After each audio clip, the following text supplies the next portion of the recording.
Welcome back to the Emily Show with an update from something that we talked about last week because it was going to be a week off and then this Kohberger motion to continue. We need to talk about it. Yes, there is a possibility that the Bryan Kohberger trial that is supposed to start opening statements in August, it is supposed to begin jury selection in just a few weeks, could get continued. And Dateline is a big consideration in this defense motion. We just need to talk about it. So let's get into it. I'm legal analyst Emily D. Baker. Yes, also a lawyer. And this is The Emily Show. I break down the pop culture, entertainment, and high profile cases that we're all talking about. I know you want the facts. So let's get into it.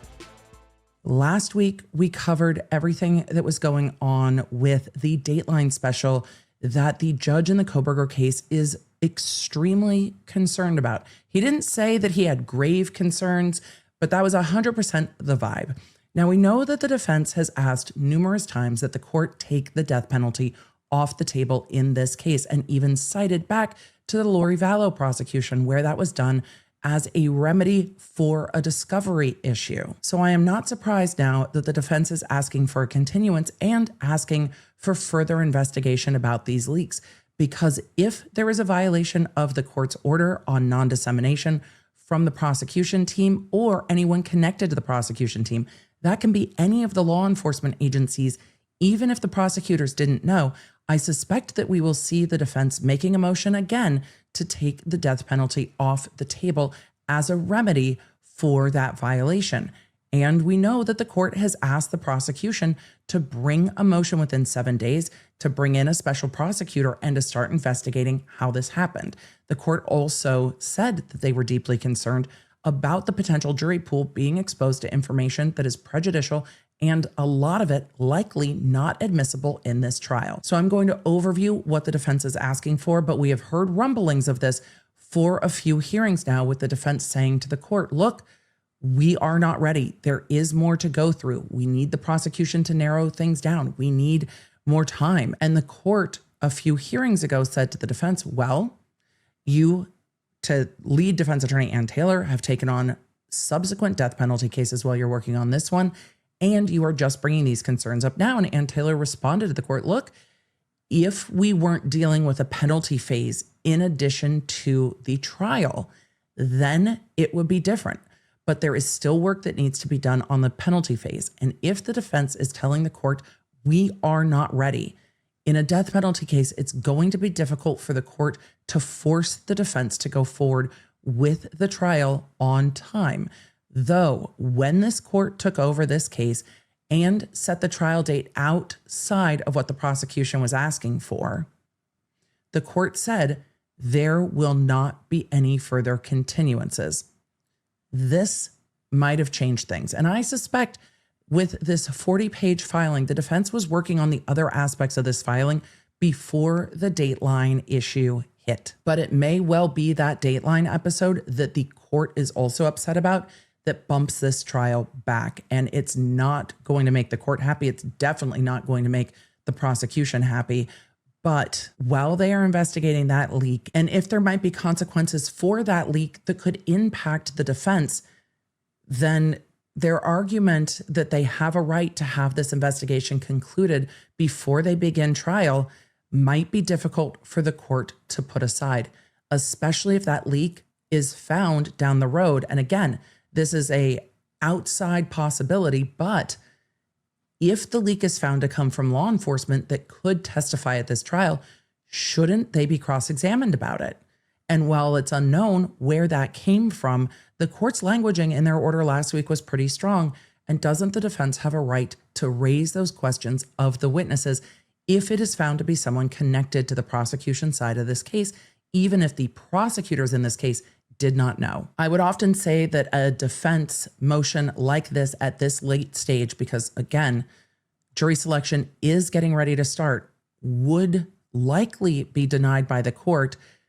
The thing that changes this is that investigation. So let's take a look at what the defense is talking about. And yes, we will be back to summarizing the Diddy case and others next week in the Emily Show.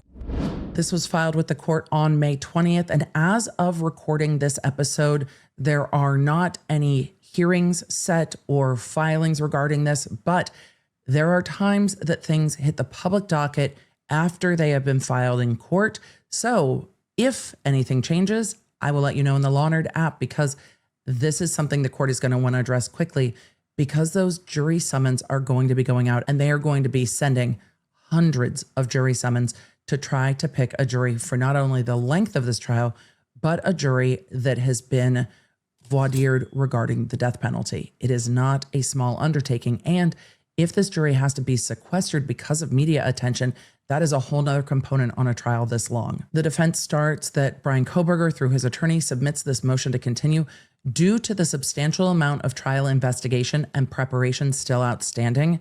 And I think that's probably the motion they were working on before all this happened, as well as recent and forthcoming publicity that is highly prejudicial to the defense.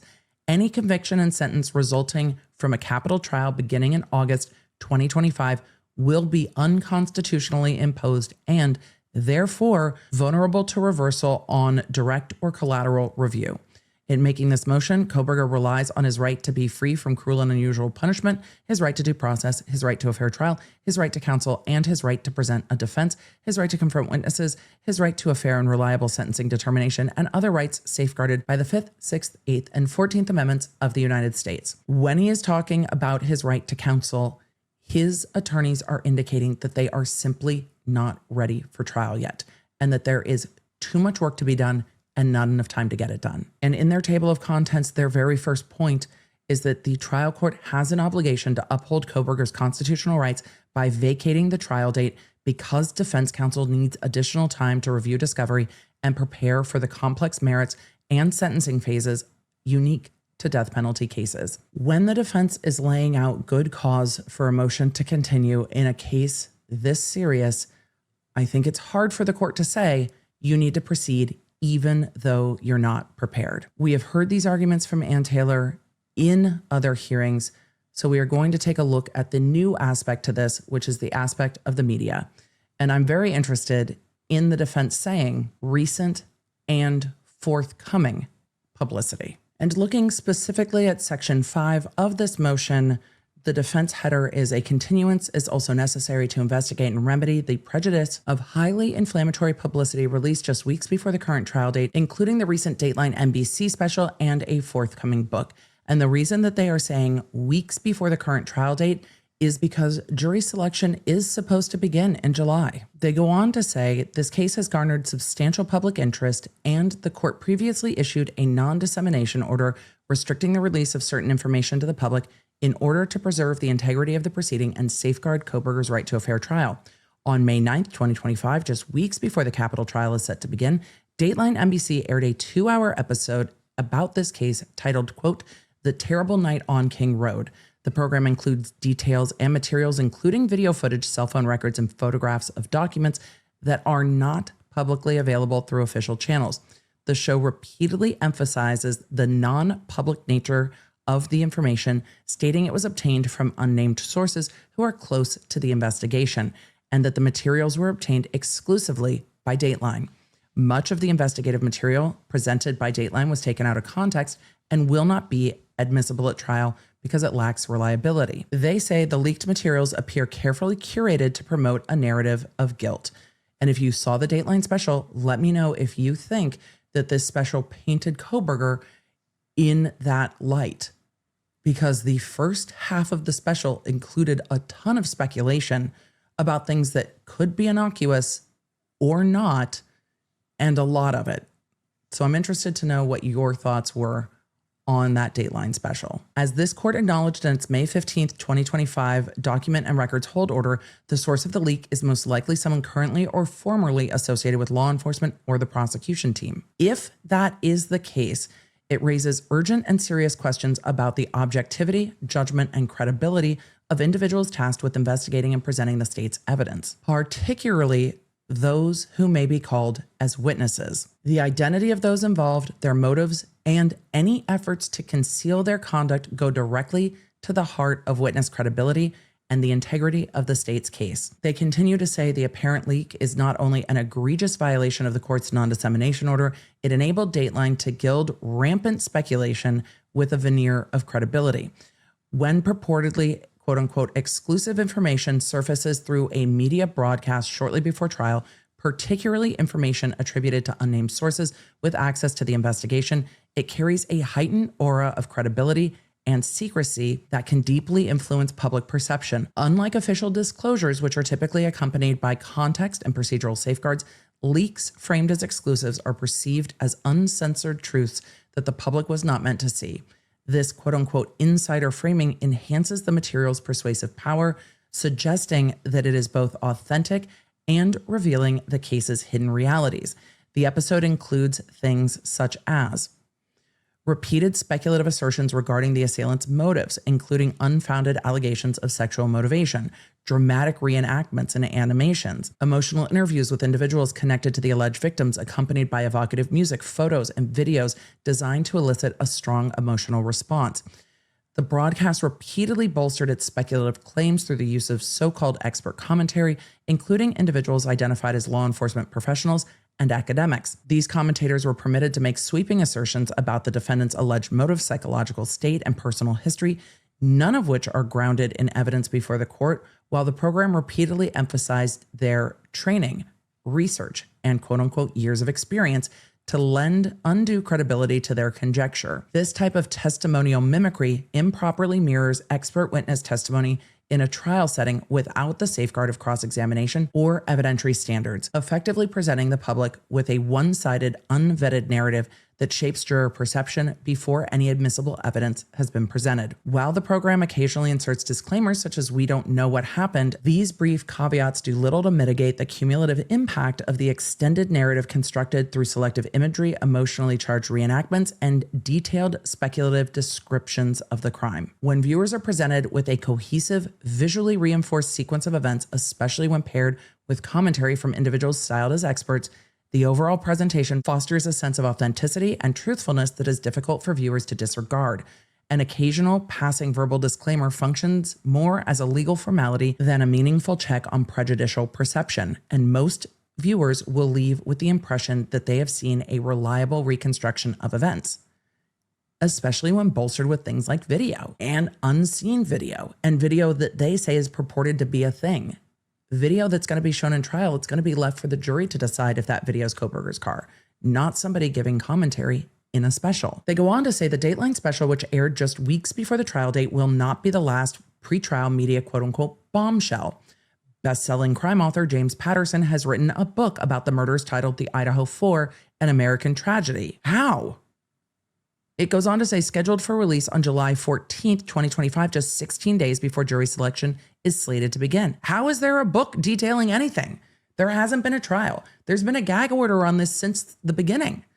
I think one of the arguments for why this information is potentially so damaging is that there's so little known about the case. There was a lot of media ramping up to Karen Read's retrial. But I think the biggest problem in finding a jury in Karen Read's retrial was not necessarily the recent media. It was the fact that the first trial was televised.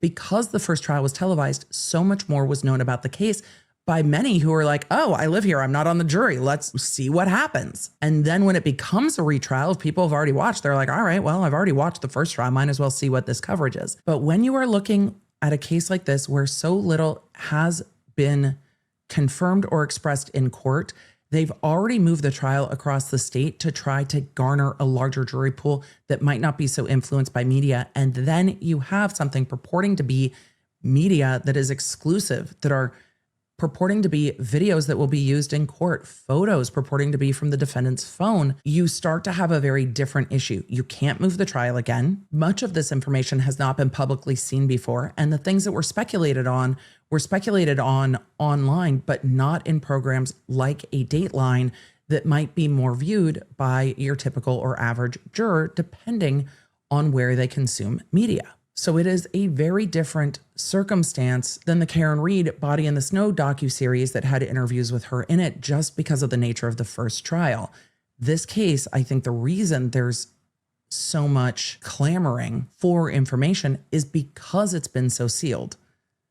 But the reason it's been so sealed is because it is a very high-profile death penalty case. The court here has been very mindful to keep the things released to the public things that are vetted through court process, not things that are speculative, but things that have a motion, an opposition, a reply, and a hearing. There is process to that. Things can be addressed directly. Things that aren't founded can be argued over. There's no real argument when it's being presented in a television program, and the lawyers can't give comment one way or the other. But I don't know how anyone's writing a book about this, so let's see what they say about this book. The defense goes on to say the blurb for the book describes Kohberger as a, quote, brilliant grad student, loner, a parent incel. That's really the language they're using? And explicitly tells the reader, quote, now you are the jury. The evidence is in. Oh boy. The publisher boasts of, quote unquote, unmatched access to the investigation, including interviews with local law enforcement. There's been a non-dissemination order since almost the beginning of this case. They go on to say this suggests that the apparent Dateline leak was not the only violation of this court's non-dissemination order. Oh my God, the judge is going to be so pissed. Is that really what it says? I have to pull this up on Amazon. I have to know. The Idaho Four, an American Tragedy hardcover by James Patterson and Vicky Ward. The cover of the book says based on hundreds of exclusive interviews. Hundreds? The definitive account of the murders of 4 unforgettable college students by a cold-blooded killer. Oh, the judge is going to be so mad. If they name Bryan Kohberger in this at all, before he's been convicted, the judge is not going to be happy. Also, the photo that they are using on the cover of the book is the photo of the 4 victims off of one of the victims' social media accounts. And I wonder who gave them the copyrights to do that. Emily, stop lawyering. Somebody would have had to pay for the copyright to that photo. Available for purchase July 14th, 2025. It is already #1 new release in the category of violence in society. And the description says, the murders of 4 innocent college students attending the University of Idaho left us all with so many questions. Yes, that's why there's going to be a trial. Now, after more than 300 interviews, James Patterson and prize-winning journalist Vicky Ward finally have some answers. Oh boy. Listen to this. We know what it's like to live in Moscow, Idaho. Did James Patterson live in Moscow, Idaho? It says, we know what it's like to live in Moscow, Idaho on November 13th, 2022, the day of the cold-blooded killings. We know what local police and FBI did right and what they did wrong. We've learned so much about the 4 heartbroken families, the Mogans, Gonsalveses, Kernodles, and Chapins. And we have the backstory for Bryan Kohberger. Brilliant grad student, loner, a parent incel, now indicted and facing trial. Now you are the jury. The evidence is in. Print length, it says 448 pages. Publication date, July 14th, 2025. Oh boy. I understand the strategy here for book sales, but before someone goes to trial, trying to convict them in the court of public opinion to be the #1 bestseller in violence in society doesn't sit well with me. I can't imagine it's going to sit well with the court because this case hasn't gone to trial. 300 interviews purporting to have the answers to what happened in a very closed case is going to be a problem for the court. And I imagine that Judge Hippler and the defense and probably the prosecution are pissed. And if this gets continued because of media, I imagine that the victims' families are going to be pissed because it delays their ability to have this case resolved. It will remain pending. However, the constitutional right to a fair trial is what is going to win the day for the court. And if the court thinks there is a concern that someone on the prosecution team or connected to the prosecution in any way, law enforcement, experts, are talking to the media in this way before trial, it is something, if they are trial witnesses, they can be cross-examined on. And we are watching that play out in the Karen Reed case. Law enforcement and the way law enforcement went about their investigation is something that is hugely relevant to cases, especially if it can be perceived by a jury as biased. If you have individuals leaking this and we don't know, and that's part of the problem for the defense, if you have individuals leaking this information and it's not known till after the trial, is that the kind of information that could overturn a case if found out later, if that person testified and couldn't be cross-examined on it? And that is a question Judge Hippler is going to have to ask, in addition to all of the other things that the defense brought up on why this case should be continued. Honestly, I'm surprised that the book thing is real. I mean, I'm not surprised that the defense put it in here. I'm just surprised that someone would release it prior to jury selection. Emily, you shouldn't be surprised. I get it. It's when the desire for information about this case is at its pinnacle. They go on to say, this suggests that the apparent Dateline leak was not the only violation of the court's non-dissemination order. I think they have a right to know who violated the non-dissemination order, probably before trial. They go on to cite one of the cornerstone cases in this area, Shepard v. Maxwell. And then they say, in sum, the 2-hour Dateline episode is uniquely prejudicial in both tone and content. It constructs a speculative narrative around motive and guilt, features emotionally manipulative production elements, and amplifies unsupported theories through self-styled quote-unquote expert commentary. All timed to air just weeks before the trial when juror impressions are the most vulnerable and voir dire less equipped to neutralize such deep-seated bias. The forthcoming book by James Patterson, which will arrive in the hands of potential jurors just 2 weeks before voir dire begins, promises to set off a new round of inflammatory negative coverage and to deepen the pervasive bias against Mr. Kohberger on the eve of trial. The court has already acknowledged that the Dateline special exposes a likely violation of the non-dissemination order, and Mr. Patterson's purported unmatched access to sources, including, quote, local law enforcement, suggest that multiple unauthorized disclosures have occurred. Depending on the result of the investigation into the leaks, a continuance may be inadequate. And there's the other side of the argument, isn't it? Whoop, there it is. Once the sources of the leaks are identified and the full extent of the misconduct revealed, the violations could warrant remedies more serious than delay. At the very least, however, a continuance is essential to allow the extremely prejudicial impact to partially subside, and to give the court and the defense time to fully investigate and address the scope of the violations. Only then can the conditions necessary for selecting an impartial jury and ensuring a fair trial under the 6th and 14th Amendments be meaningfully restored. And to conclude, they say a continuance is reasonable and necessary under the circumstances. They say that this request is not made lightly. Defense counsel has worked around the clock, actively preparing for trial since appointment on this case, has filed motions in a timely manner, complied with expert disclosure deadlines, and has expected to proceed on schedule. However, it has become clear that without additional time, the defense cannot complete review of the necessary discovery, meaningfully respond to all of the state's amended expert disclosures, and incorporate the information into an effective defense, and finish critical sentencing phase investigations. While prompt administration of justice is important to both the state and Mr. Kohberger, the constitutional guarantee of a fair trial outweighs modest delay. And because the majority of cases ending in the death penalty are later overturned for error, the public interest lies in ensuring a fair trial in the first instance. A continuance will ensure that Mr. Kohberger's fundamental constitutional rights are honored and that any verdict rendered rests on a fair and complete presentation of the facts, not on forced haste. The motion is signed by Ann Taylor, though I think some of those sentences are clearly Mr. Logston's because his writing has a particular flair, which I always appreciate. The defense makes some very compelling points, and it is going to be difficult for the court to not consider seriously what needs to be done here. This is not just, hey, there are some things we can do to speed up discovery. Hey, we can try to help streamline what the experts are going to say. It's beyond that because of this looming investigation. And the defense insinuated that trial delay might not be the proper remedy for these leaks. I imagine we will see the defense down the road ask to take the death penalty off the table and to dismiss the case with prejudice, period, full stop.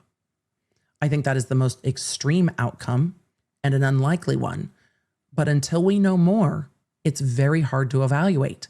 But the defense is going to continue to push to get the death penalty taken off the table as part of their zealous advocacy for their defendant.